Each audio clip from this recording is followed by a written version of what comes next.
Днешната рецепта е за мъфини с овесени ядки и котич сирене. Идеално е за закуска или когато ти се поиска нещо малко за хапване. Започваме като в голяма купа слагаме 250 грама кисело мляко.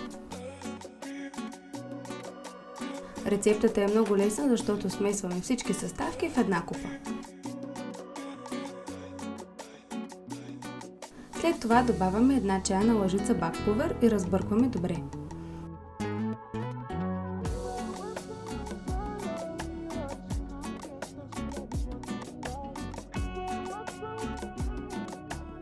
Следващата съставка е малка опаковка котич сирене от 125 грама и отново разбъркваме.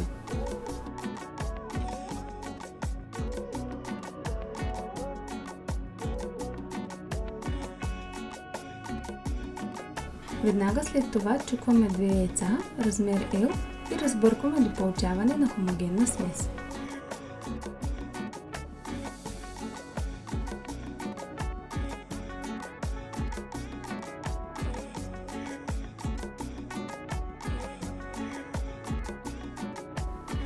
Предпоследната съставка в купата е една чайна лъжица шарена сол и отново разбъркваме.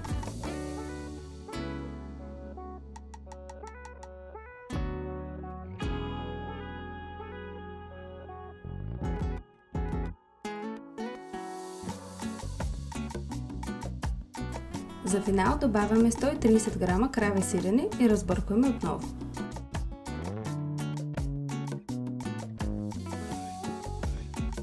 Ако желаете, може да удвоите котич сиренето, вместо да добавите обикновено. Изборът е ваш.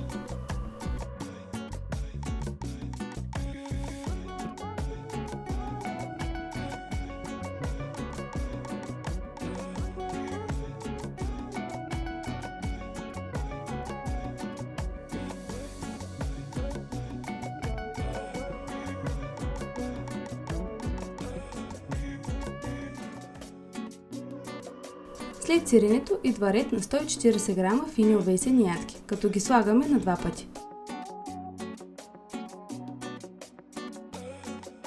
Добавяме една част, разбъркваме добре, докато всички ядки се навлажнят и след това прибавяме останалите.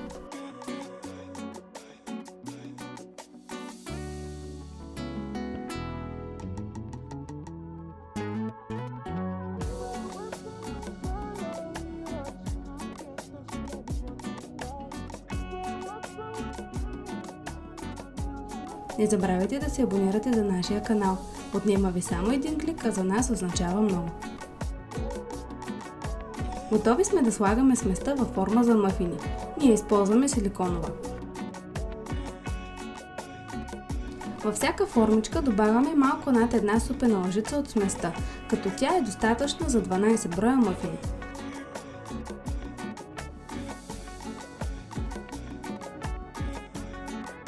Ако използвате метална форма, намазнете предварително или застелете с хартиени формички.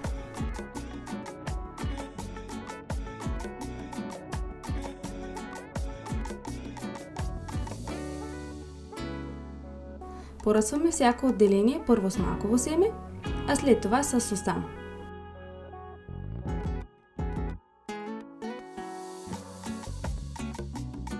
Печем в предварително загрята на 180 градуса фурна с вентилатор за 25-30 минути.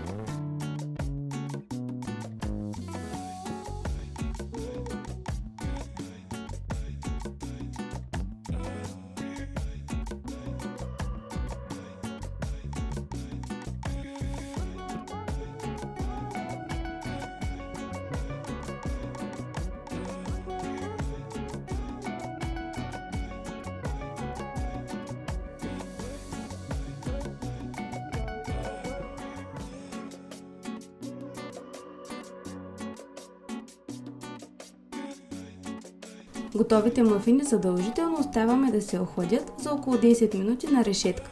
Така ще останат сочни отвътре, а коричката ще бъде хрупкава.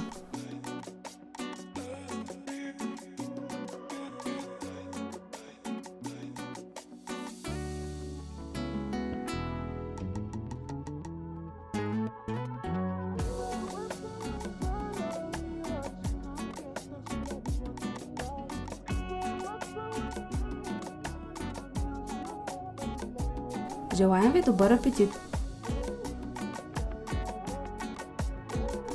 Ако видеото ви е харесало, харесайте, коментирайте или го споделете с приятели. Абонирайте се за още рецепти от Вкусно сецание.